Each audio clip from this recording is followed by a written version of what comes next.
¿Qué tal? ¿Cómo están todos ustedes? Vamos a continuar con la sesión. Un segundito.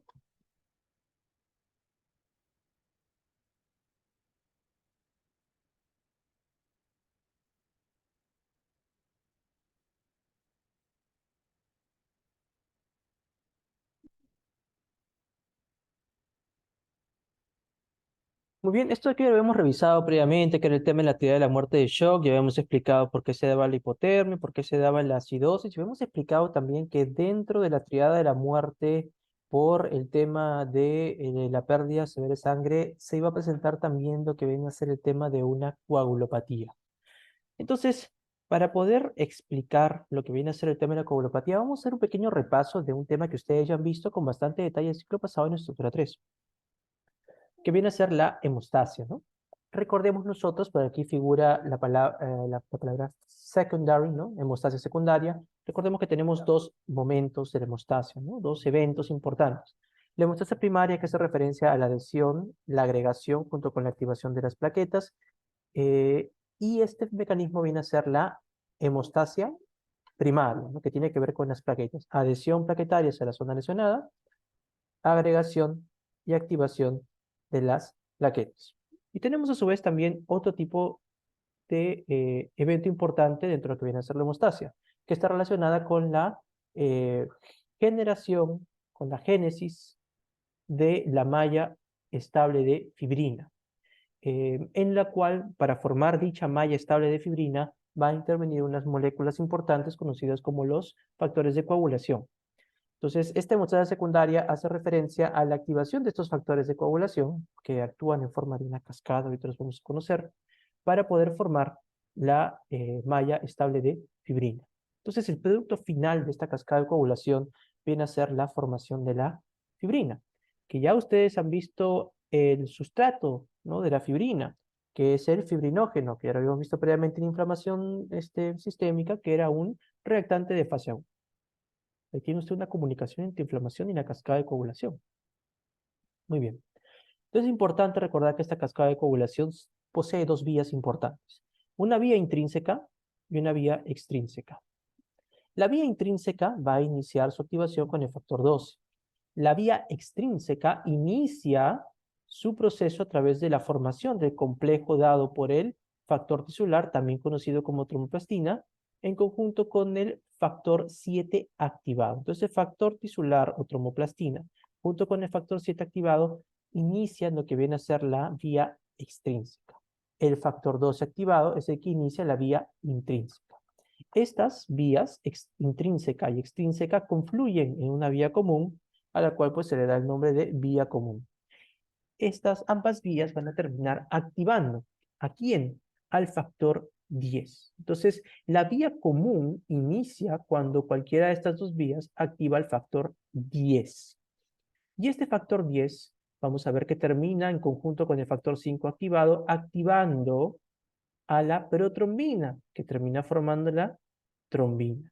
Y esta trombina, activada en conjunto con el calcio, favorece la activación del fibrinógeno a fibrina.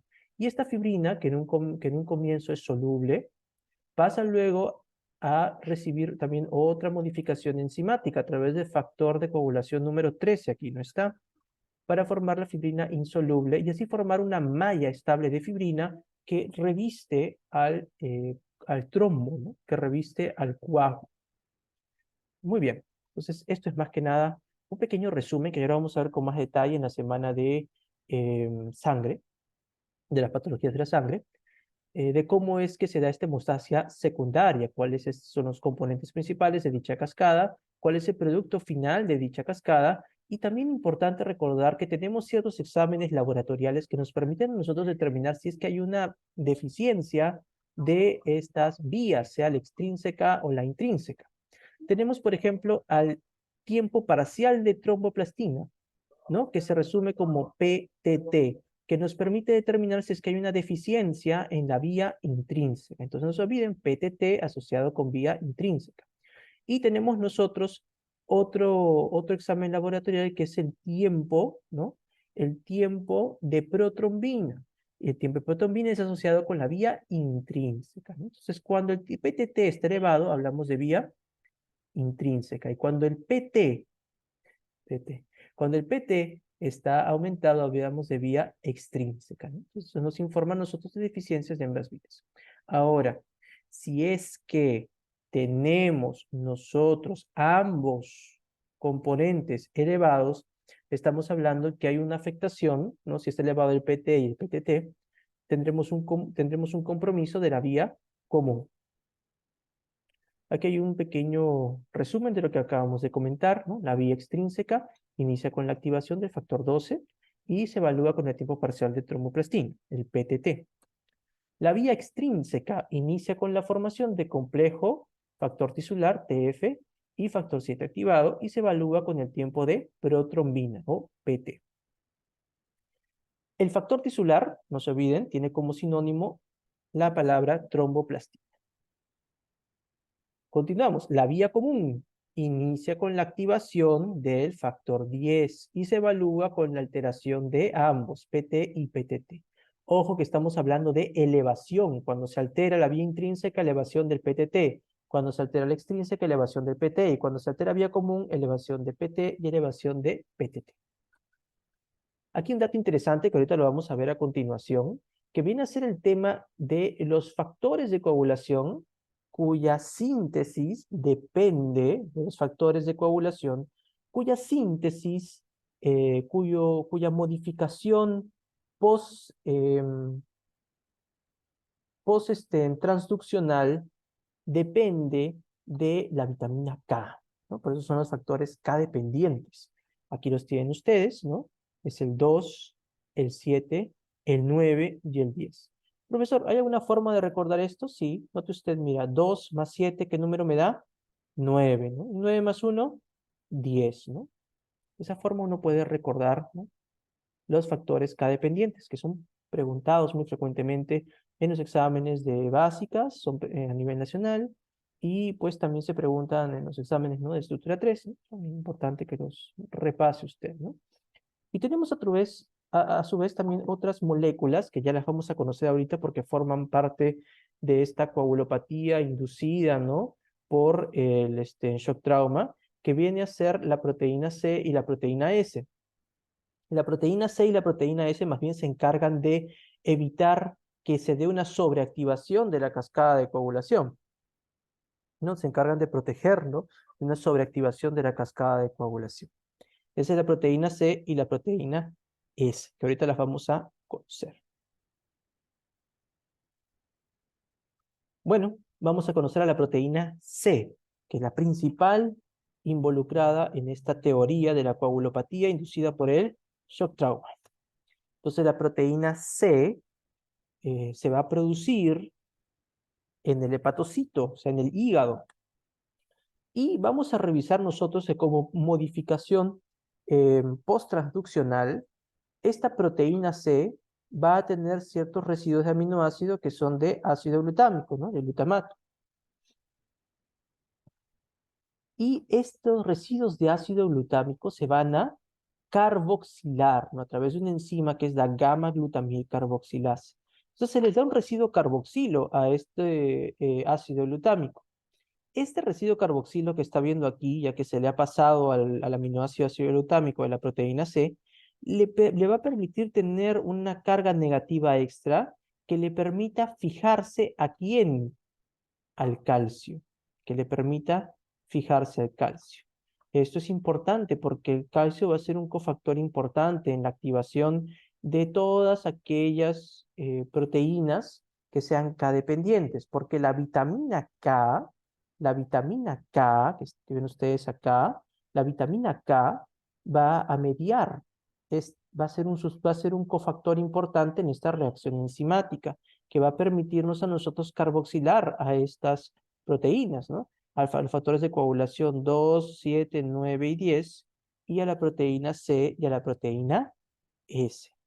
Entonces, para que se pueda activar la proteína C, la proteína S, ¿no?, se les da este residuo de carboxilo para que pueda unirse al calcio y pueda terminar activándose. De la misma forma ocurre con los factores de coagulación que hemos comentado. Es por ese motivo que va a ver ustedes que muchas veces trabaja aquí lo que viene a ser el calcio, trabaja aquí el calcio. Por eso están viendo ustedes, miren, 2 calcio. 9 calcio. 10 calcio.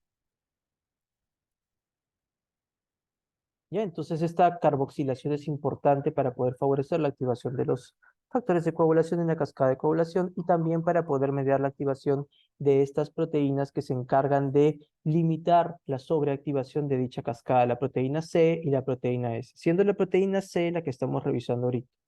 Bueno, esta vitamina K va a actuar acá, ¿no? Esta vitamina K actúa aquí.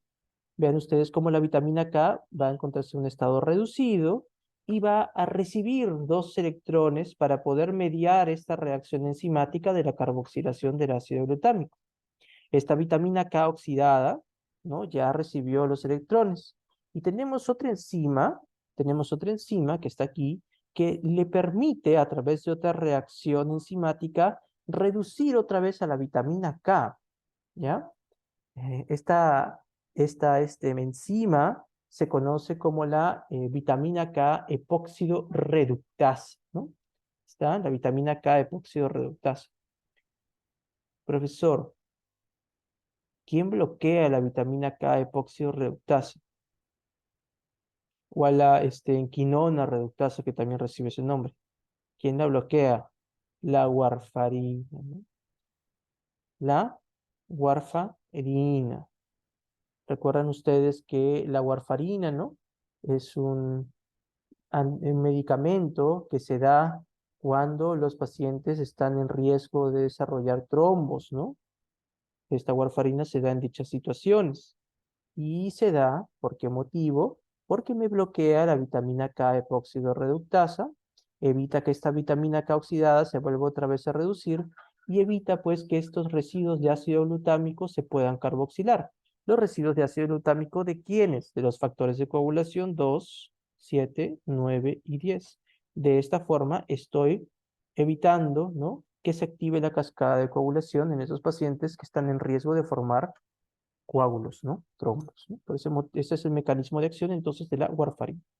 Me bloquea la vitamina K epóxido reductasa y evita la reducción de la vitamina K para que se pueda volver otra vez a utilizar en este proceso enzimático. Aquí tienen ustedes, ¿no? La síntesis, ¿no?, en general de estas proteínas K dependientes, ¿no? Y tenemos nosotros que recordar, entonces la proteína C es una proteína K dependiente, ¿no?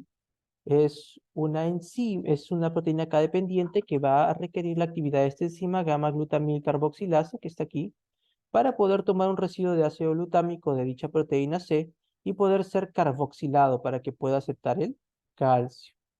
¿Cuáles son otras proteínas K dependientes? Tenemos al 2, 7, 9, 10, proteína C y proteína S. Bueno, y aquí tenemos una imagen de cómo es que actúa esta proteína C. Es interesante cómo actúa la proteína C. Aquí tienen ustedes la superficie de membrana de una célula que está mirando hacia la luz vascular. ¿Cuál es esta célula? La célula endotelial. Esta célula endotelial en su superficie de membrana tiene una proteína transmembrana, que es esta celestita que se conoce como la trombomodulina. Esta trombomodulina, vean ustedes, para poder mediar la activación de la proteína C, requiere ¿qué cosa? Requiere a la trombina. Esta trombomodulina fija la trombina. Y ahora la trombomodulina que ha fijado a la trombina, que es el factor 2 activado, puede fijar a la proteína C que está por ahí dando vueltas para poder activarla, ¿no? Entonces, la trombomodulina con la trombina me activan a la proteína C, ¿no? Aquí me verá PC porque es protein C, ¿no? Y después, junto con la activación dada por la trombina, que está unida a la trombomodulina, se forma el APC, que es Activated Protein C, ¿no? Y esta proteína C activa ahora es la que va a evitar que se dé una sobreactivación de la cascada de coagulación. Aquí tienen, ¿no?, la trombomodulina y esta proteína que la verdad mucho no se menciona, más que nada para que la conozcan por cultura general. La trombomodulina unió con el receptor de proteína C endotelial, ¿no? es Endothelial Protein C Receptor, ¿no? Con el receptor endotelial de proteína C, van a fijar a la trombina y esto de aquí permite activar a la proteína C, ¿no? Aquí está lo que habíamos comentado. Entonces, esa forma es que se da la activación de la proteína C. Entonces ya sabemos cómo se forma la proteína C, ya sabemos cómo se activa la proteína C. Esto es más que nada para que puedan recordar de lo que ya conocen ustedes de los cursos de estructura 3 y un poco de lo que han visto con estas reacciones en el tema de bioquímica y de química. Bueno, vamos a revisar las funciones de la proteína C cuando ésta ya se encuentre activada. Aquí pueden ver ustedes a la proteína C, que también como requisito para poder actuar va a necesitar a la proteína S. Ahí la tienen ustedes. Entonces, esta proteína C, ahora activada en conjunto con la proteína S, va a realizar dos funciones importantes que deben ustedes recordar. Uno, va a inactivar al factor 8 activado. Entonces, inactiva al factor 8 activado. Y dos, va a inactivar al factor 5 activado, ¿no? Inactiva a estos factores de coagulación. De esta forma, vamos a ver cómo se presenta una disminución en la actividad de la vía intrínseca, ¿no? Que el factor 8 tiene que ver con la vía intrínseca. Y va a haber una disminución en la actividad de la vía común, porque el factor 5 ya está en lo que viene a ser la vía común. De esta forma, disminuye la actividad de la cascada de coagulación y disminuye la producción de fibrina, que es la que forma la malla de fibrina para generar el trombo estable, ¿no? Otra imagen donde pueden también ustedes visualizar a la proteína C activada, ¿no? Y esta proteína C activada, para que puedan ver ustedes cómo inactiva al factor 8 de la vía intrínseca y me inactiva al factor 5 de la vía común, para disminuir la producción de trombina y también para esta forma disminuir la producción de fibrina y evitar que se forme un trombo estable a través de esta malla insoluble. ¿Ya? Esto no solo se queda en esta situación, sino que la proteína C activada también va a favorecer el proceso de fibrinolisis. La proteína C activada también favorece el proceso de fibrinolisis. Por ahí creo que viene otra imagen interesante para que puedan ver ustedes. Esto era para que conozcan sobre qué factores actúa en la cascada de coagulación. Ahora vamos a conocer las funciones de la proteína C en el tema de la fibrinolisis. Favorece la fibrinolisis. ¿Y qué es la fibrinolisis? Es la destrucción de fibrina. Entonces, por un lado, evitamos que se forme fibrina, ¿no? Evitamos que se forme esta malla insoluble de fibrina. La proteína C activada evita esta formación de la malla insoluble de fibrina, pero por otro lado, también la proteína C va a favorecer la destrucción de la fibrina que ya se generó. Y a ver, aquí tienen ustedes, ¿no? Tenemos nosotros aquí dos componentes, ¿no? Importantes sobre los cuales va a actuar la proteína C activada para poder favorecer la fibrinolisis. Primer componente, va a inactivar a esta molécula, ¿no? Inactiva al, eh, inactiva al inhibidor, ¿no? Del activador del plasminógeno, ¿no? Entonces, si inactiva al inhibidor del activador del plasminógeno, ¿qué significa esto? Que vamos a tener una mayor actividad de lo que viene a ser la producción de plasmina. Tenemos un aumento en la producción de plasmina, ¿no? Si inhibe al inhibidor del activador del plasminógeno, vamos a aumentar la cantidad de plasmina. Y si aumentamos la cantidad de plasmina, la plasmina, recuerdan ustedes, es la responsable en degradar la fibrina. Y si degradamos la fibrina, vamos a romper esa malla de fibrina y vamos a generar fibrinolisis. ¿Recuerdan ustedes cuál es el producto, ¿no?, que se da por medio de la destrucción de la fibrina? Que es un producto importante que se mide en sangre para poder evidenciar si es que un paciente tiene o no tiene una trombosis venosa profunda. Viene a ser el dímero D, ¿no? El producto de la fibrina que ha sido destruida por la plasmina es el dímero D, ¿no? Y ahora vamos a ver con más detalle cuando veamos el tema de sangre. Entonces, inhibe al inhibidor del plasminógeno, ¿no? Es importante que recuerden eso. Y como inhibe al inhibidor del activador del plasminógeno, aumenta la producción de plasmina y la plasmina destruye la fibrina, generando una mayor cantidad de dímero D. Ok, pero eso no solo se queda acá, porque la proteína C activada también va a inhibir a otra eh, molécula importante, ¿no? Que viene a ser el inhibidor de la fibrinolisis activable por trombina, ¿no? Que viene a ser el inhibidor de la fibrinolisis activable por trombina. Entonces, al inhibirlo, ¿no? Al inhibir a vamos a favorecer lo que viene a ser la fibrinolisis, ¿no? Es importante que recuerden eso. Entonces, de esa forma, al inhibir, ¿no? A este inhibidor de la fibrinolisis activable por trombina, al inhibir a este muchacho de acá, este ya no se activa y al no activarse ya no se va a bloquear lo que viene a ser la fibrinolisis. Por lo tanto, la plasmina actúa con mucha mayor avidez. Entonces aquí tienen otra vez las moléculas que son inhibidas por lo que viene a ser la proteína C activada. Me va a inhibir al inhibidor del activador del plasminógeno. Si inhibo al inhibidor del activador del plasminógeno, voy a producir mayor cantidad de plasmina, voy a destruir mayor cantidad de fibrina y de esta forma se destruye esta malla estable de fibrina, aumenta el dímero D. Pero a su vez también, bueno, aquí está, a su vez también esta proteína C activada inhibe, inhibe al inhibidor de la fibrinolisis activable por trombina, que es el TAF, ¿no? La trombina activa, ¿no? Activa este inhibidor, ¿no? De la fibrinolisis activable por trombina, pero la proteína C lo inactiva este TAFI. Y si la proteína C inactiva el TAFI, ya no se bloquea la fibrinolisis y esta se potencia aún más, ¿no?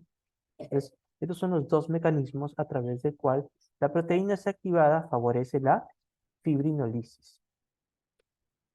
Bueno, conociendo ahora las funciones de la proteína C, que viene a ser inhibir al factor 5, inhibir al factor 8, ¿no? Activados, y permitir favorecer la fibrinolisis, vamos ahora a darnos cuenta que estamos bloqueando la cascada de coagulación y a su vez estamos favoreciendo la destrucción de malla de fibrina, que era la que le daba estabilidad al trombo.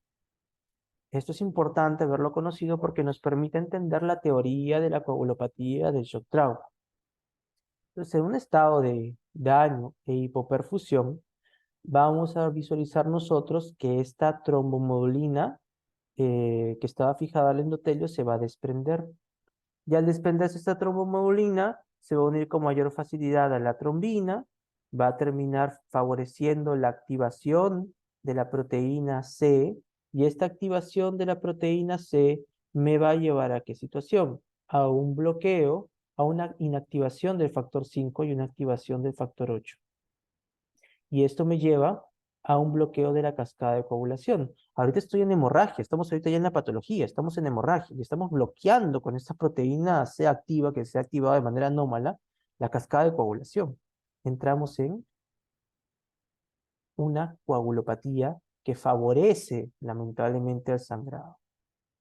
Otro dato importante, habíamos visto nosotros que la proteína C activada me inactivaba al TAFI y también me inactivaba al PAI, ¿no?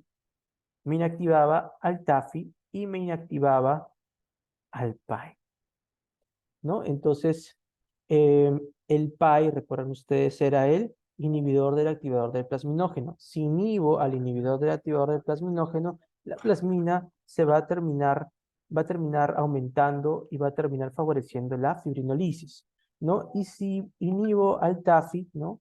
Si inhibo al TAFI, voy a evitar que se inhiba la fibrinolisis, ¿no? Entonces, de estas dos formas, ¿no? Es que podemos presentar por bloqueo de factores de coagulación, coagulopatía que favorezca aún más la hemorragia que tiene este pobre paciente, y un estado de hiperfibrinolisis en el cual el trombo que se está formando va a ser afectado por la destrucción de la malla de fibrina, ¿no?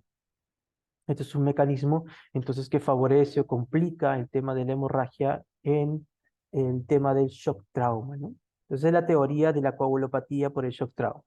Ya conocemos entonces nosotros los tres componentes de la triada de la muerte: hipotermia, acidosis y la coagulopatía.